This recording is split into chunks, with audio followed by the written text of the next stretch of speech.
Sir, రణవీర్కి సంబంధించిన అన్ని ప్లేసుల్లోనూ మన వాళ్ళు సెర్చ్ చేస్తున్నారు. కానీ ఎక్కడ రణవీర్ కానీ అతను కొన్న బాంబు జాడ కానీ లేదు. ఐ థింక్ మనకి ఈ విషయం తెలిసిపోయిందని రణవీర్ కలకత్తాకు పారిపోయి ఉండాలి, లేదా బాంబుతో సహా అండర్ గ్రౌండ్కి వెళ్ళిపోయి ఉండాలి సార్. లేదు, రణ్వీర్ సిటీ దాటి ఎక్కడికి వెళ్ళలేదు. Bus stand, railway station, airport అన్ని చోట్ల మన వాళ్లతో నిఘా పెట్టించాను. సార్, నిన్న నైట్ రణవీర్ ఫోన్ సిగ్నల్స్ ఇక్కడే చూపించాయి.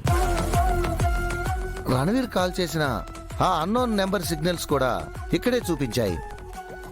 అంటే రణవీర్ నిన్న రాత్రి ఇక్కడికి వచ్చి పరిస్థితులన్నీ రెక్కి చేసి వెళ్ళిపోయాడేమో సార్.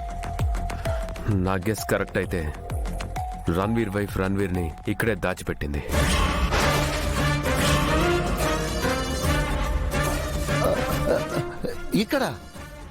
ఇక్కడంటే ఎక్కడ సార్? ఇంట్లో.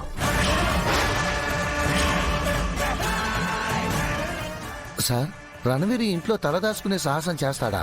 సింహం బోన్లోకి ఆ పిరుకోడు ఎలా వస్తాడు? వాడు ఇంట్లో దాక్కుంటే మనకి డౌట్ రాదు కదా. పైగా మనం 2 రోజులు ఇల్లు వదిలి ఊరెళ్తున్నాం. రణ్వీర్కు ఈ ఇల్లే సేఫ్ అని తన వైఫ్ ప్లాన్ చేసిందేమో. మనోహరి ఎంతకైనా తెగించే మనిషే.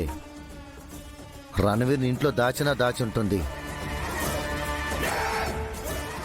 అలా కూడా జరిగే అవకాశం ఉంది సార్. ఎందుకైనా మంచిది, ఊరికి బయలుదేరే ముందు ఇల్లంతా చెక్ చేసి వద్దాం సార్. నేను చెక్ చేస్తాను. నువ్వు బయటే ఉండి ఏదైనా సస్పీషియస్ యాక్టివిటీస్ జరిగితే నాతో చెప్పు. Okay sir.